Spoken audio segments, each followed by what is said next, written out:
They have taken high ground with that. The shots go through. He's going to get that player down to low HP. It's Cammy going down. What a huge pickup there by Froggy, but he's not done yet. There's another player on the other side. So he does disengage, so he does have mats to build around with and to just drop down layers if he wants to. It seems he's content on focusing around high ground. Yeah, and Benji and Hen also picking up a pair of elims there in the feed as we close in on the next placement threshold. It'll be top 30, and then every 5 players going down. Storm Surge will also turn off his top 30, and we're closing in on it. There it is. Scouts picking up a pair to make sure he gets there. That's Adian and Diablo, who we saw yesterday going down. Thomas also goes down, and then Become Legends Rifle picks up Benji Fishy. Deceptos ends up getting Skite as well going down there. Lechy picking up Styler, but we're still on board here with Quartz Froggy, and we saw how much work he can do on the mid-ground tarp here, and he's continuing to run through with that charged shotgun, picks up Scouts as well, and we're in through another placement threshold. So this is what happens as we start getting in the moving circles. All the action for us, so keep an eye. Flois all the way up on the high ground. Kiko has priority on the low ground, and then everyone else is the tarp in between. But Hen and Reason are still up on the mid-tarp. I think Flois was able to pick up that shockwave launcher from what it looked like. He may have used the crash pad to take it, but Mongrel, I believe, going to fall there on the backside. Rezon still in this game, getting eliminations. Hid, thing on 4. Crash pad will come out here for Hid. He does have a lot of materials left. Carrot picking up 3 eliminations there on the backside. As shots come through onto Hid, he is going to be able to block it off, and the capitalization there onto Snazy will be good as he realized already losing HP. Ken's going to take down a player there as well. Anas going to fall. Flois does have what it seems like a crash pad to maintain high ground, but Bad Sniper coming up. Decepto's coming up as well. Everybody is coming up for high ground. Rezon just trying to make it through. And everyone pushing for the high ground right now, but not necessarily paying attention to what's going down the low ground where people are cleaning up on eliminations. You have Flois in your top right, Froggy in your bottom right, everyone else on the wide. You can see Flois is up on that ultimate high ground. Deceptos in hand down on that low ground with Rezon just above them. Froggy waiting for his opportunity, but keep an eye on the number of builds because we're getting down to the final one. Flois going to pick up an elimination there, and he's doing a really good job at just maintaining that high ground control as we're closing in on our top 5. One more player will go down, and then it's all about getting to the top 3. Boom, we have it. Letwick, Bad Sniper, Froggy, Hen, and Flois, top 5 in game number 1. And Flois looking to close it out 4 eliminations, but Froggy down below, you cannot count him out yet. He is right there. If he takes down Flois from below, that'll be so huge for him because he will get that shockwave launcher, get that mat refresh. Letwick's very, very low. More likely going to be edited down. The shots come through, but no, Flois going to be one to take him down. Froggy gets down Hid. In the meantime, 1v1, Froggy versus Flois. The shockwave launcher up above. Froggy trying to dodge him. Flois sending him down. He's trying to, but he's running out of mats. 15 mils remaining, and Froggy does not look like he's stopping anytime soon. Going out in the zone, taking some damage. Going to shockwave himself down. Little Metro classic. Shotgun does come through. The shockwave is going to send him flying. Shots come through. Flois is going to get the beam, and he takes down Froggy for the victory royale.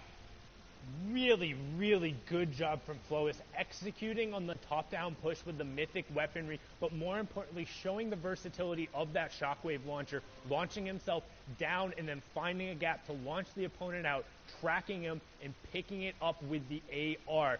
Match number 1 is done. Fury Flois taking home the victory royale, but we'll see where the leaderboard shakes out. We're going to toss it back on over to Zeke, Shio, and Bala. Man, a strong start here in EU, really coming out with a nice flow. Flois finding himself the victory royale. Guys, this final fight between Froggy and Flois, both players walk into that 1v1 with 5 eliminations. The elim and the victory royale is going to be that 4-point swing. This is gonna be a good tone setting for the rest of the competition. We saw it in every region, right? 1 point matters, and that's a 4-point difference for that win and the elim. The coolest thing, though, to me was the versatility for Flois and how he was playing every single engagement differently and using his entire kit to be able to hold first overall in Europe right now. 6 eliminations, 20 points, and that victory royale. Yeah, but there's also other people lurking near, too. And with only the first game, don't forget, there's 6. People are starting to establish themselves. I see Hen in 3rd place right now with 15 points, a sign that he could actually be on that hot streak. Hen, a very hot and cold player. Letwick, though, played significantly well yesterday, and he's there again in towards the top placements, and also with a couple elims to put himself in 4th place, but Kinzel too. And then the rest of this, I think, is kind of maybe a little different than what we might expect in towards the end of the day. You have Carrot, you had Deceptos, you had a Nas. I mean, there are some of these guys who have the potential to win for sure, but I don't know if that's quite it yet. Yeah, I think at the top, I mean, obviously this is such a strong start. 20 points for Flowis. Now, he's off the line, but he needs to take that next step and turn this into a full-on sprint toward the end. Is this the momentum he needs to do this, though?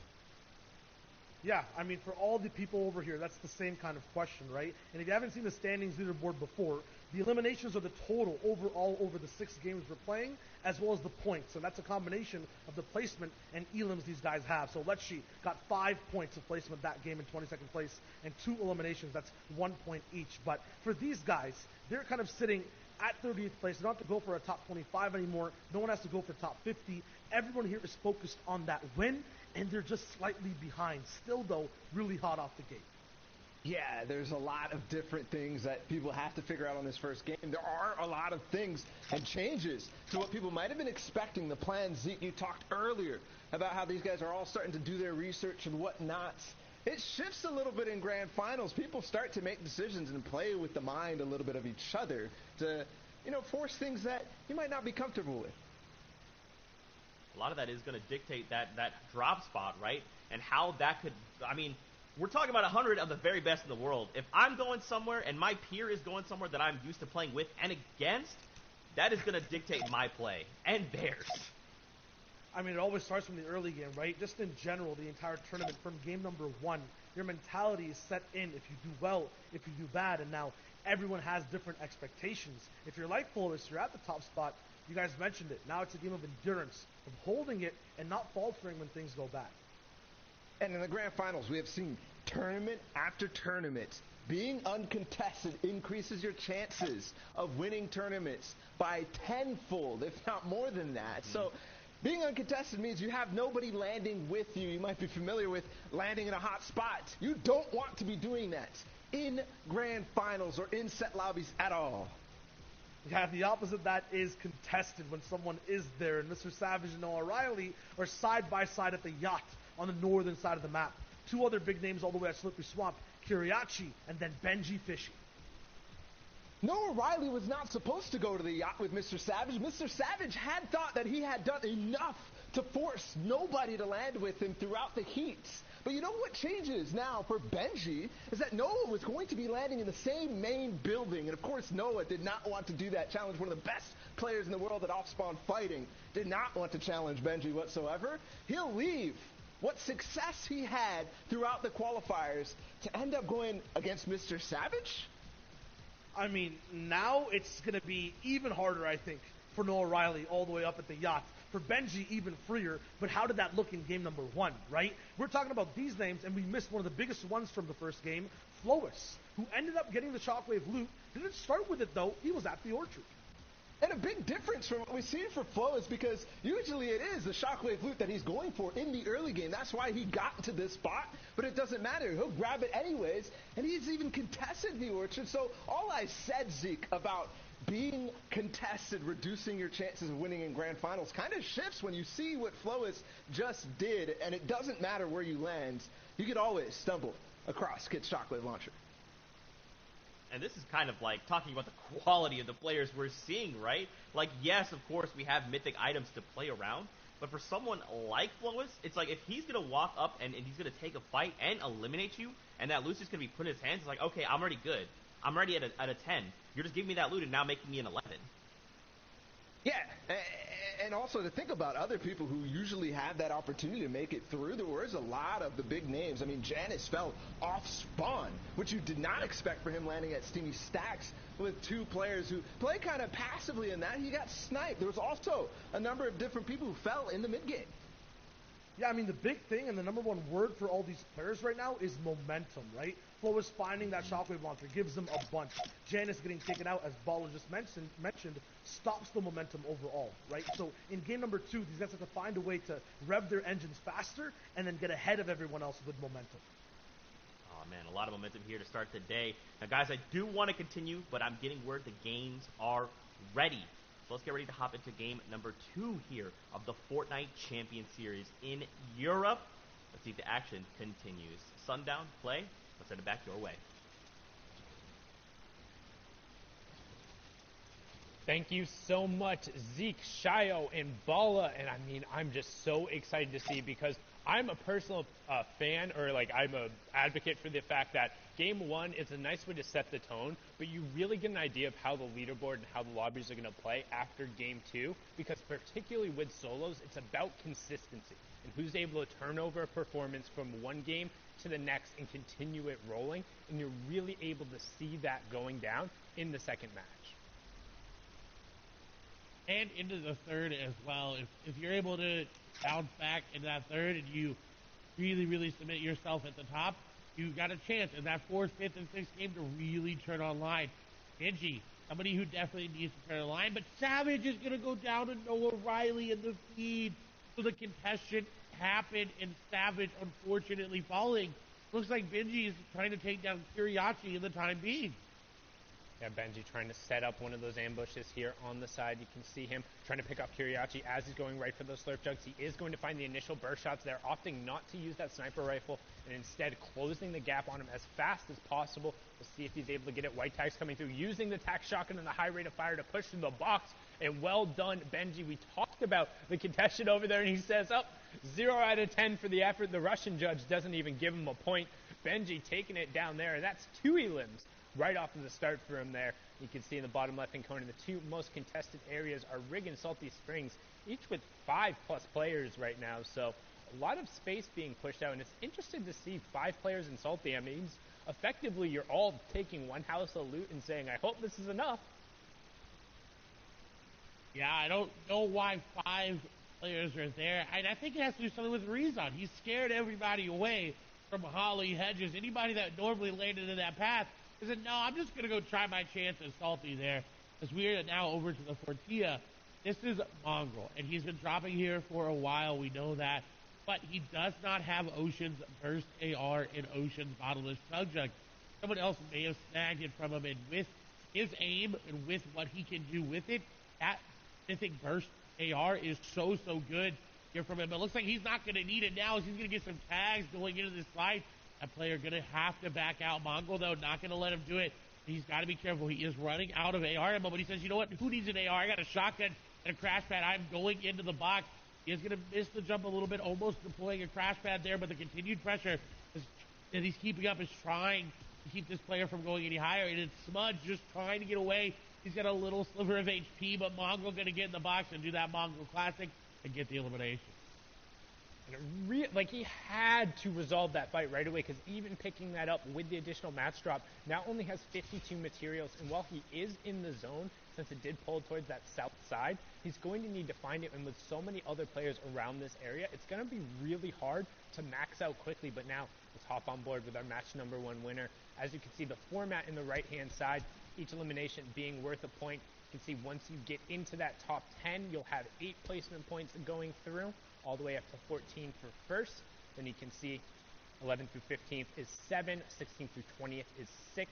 It's the intervals of 5, then the intervals of 10, and of course, you get that first placement point after the first 25 players have gone down. So still plenty of players who need to drop here, which generally is a little slower from EU. You'll typically see a little more aggression going on. However, as you get further and further on into tournaments, the stakes and the players become that much more difficult to fight against, and it's really hard to confidently take an early fight, as we have Rax and the Costa Rican Sebi in a battle over here. Ooh, and Rax on the back foot already. Now, this is that weather station just above Caddy. Sebi going in. The shots are going to go through. He's going to get the initial damage, and he's going to follow up with the AR. The crouch spam, and it's going to pay off for him. The elimination comes through, but now the question posed for Sebi is, can he go get his loot? Can he go get the shockwave launcher and that charged shotgun, or will he settle for some of the vault loot? And generally, that's the goal. It's to go through, get whatever you can from the weather station, resolve a fight there, and then head down and hopefully pick up the remnants of whatever happened at Caddy Corner. But now we're going to swing on over to Authority, where we have Letwick. We're in match number 1, who was able to steal away that mythic glider grapple gun and just kind of rotate out. But now, match number 2, you can see Hardfind over on the side, and Hardfind looking to set up a trap and a bait. And we've seen this before a number of times, particularly around that vault area, where there are some areas you can't build.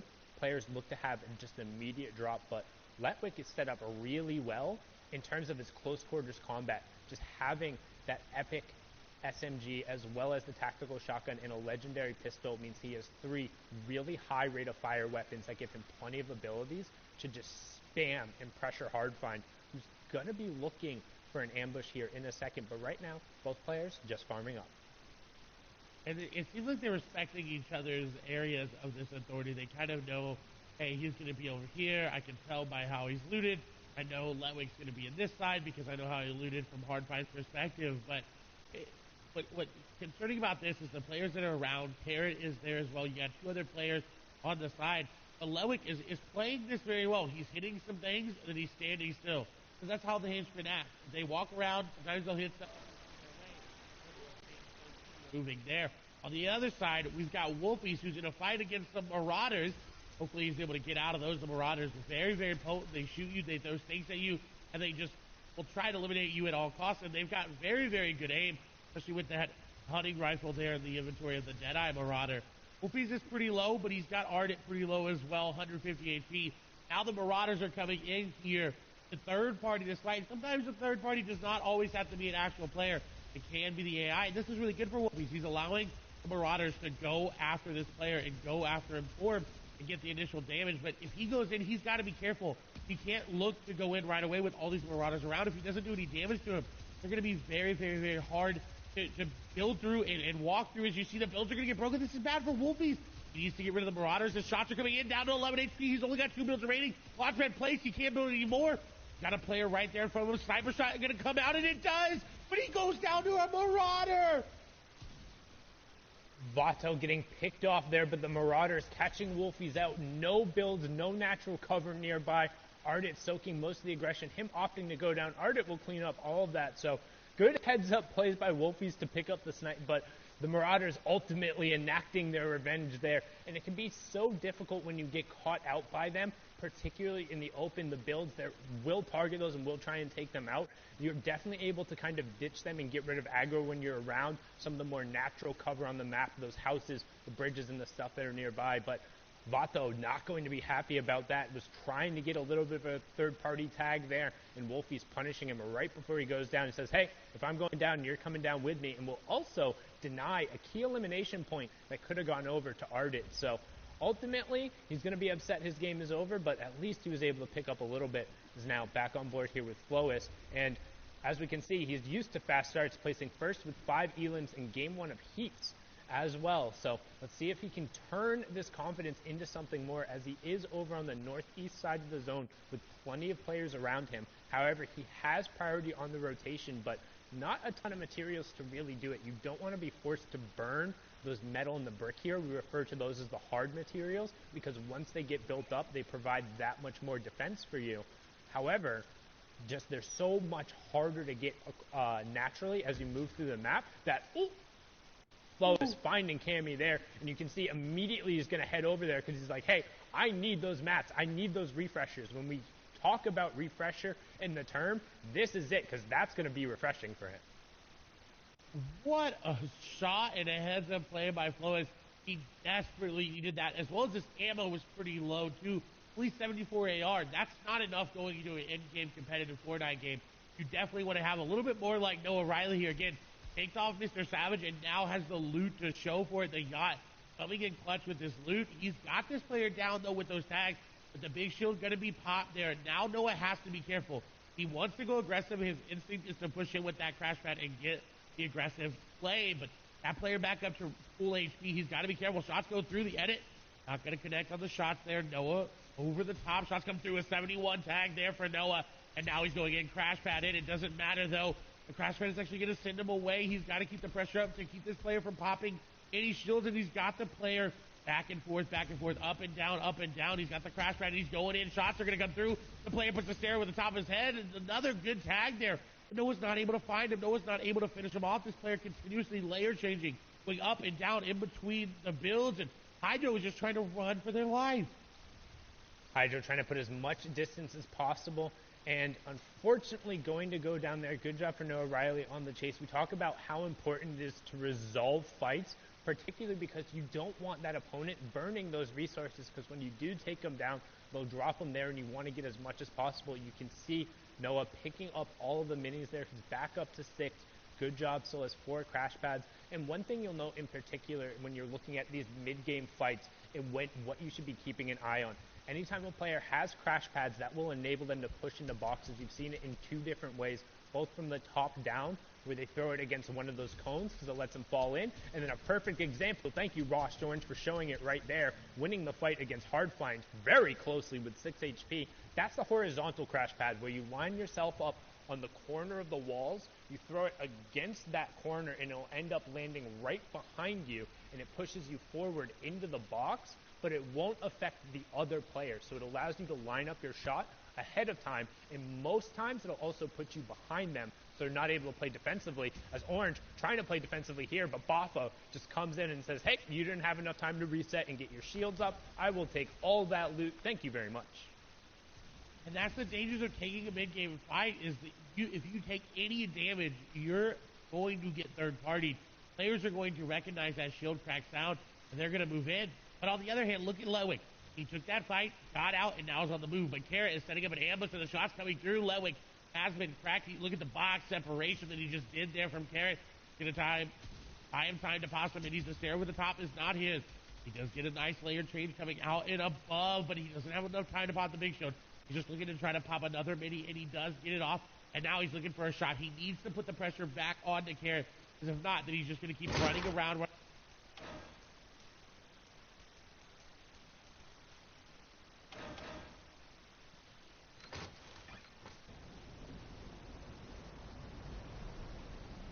I'm 50-50 on that. It felt like if Carrot had kind of kept pressing, he might have been able to pick up Letwick, particularly because, look at Letwick there, only 20 total builds coming out, but that also means if you are able to take him down, you're not going to necessarily get that much back. You'd only get the 35 total, and it's really not going to be that beneficial unless you're able to rotate cleanly off of it. Both have the crash pads, but now you can see fight going on here between Diablo and NXS ZAndy.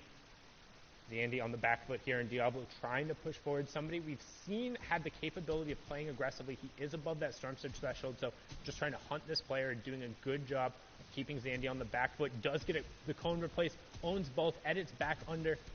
ZAndy able to replace that stay there, so Diablo just going to reset for a second, make sure he's still back up at near that 100-100 threshold, and then ZAndy going to go down, so good job making sure he picked that one up. ZAndy was below that Storm Surge threshold. Diablo will see that coming through. The Storm Surge will pick that over. So that's what we talk about right now. You can see on the right-hand side, Diablo is currently 130 damage above. ZAndy was below, which means he takes that 25 damage every 10 seconds. And it also signals to Diablo, hey, I can just tag this guy up and then wait, because any damage he does for to that player, as long as they go down within a minute, he will still get credit for that elimination. He will still get the point, then he can go over and safely pick up that loot. That is another aspect of competitive Fortnite that everyone has to think about. That Storm Surge, it plays a factor into so many of these players' games. Sometimes they roll it, they got their mats, they got their ammo, they got their builds, they're in zone, and then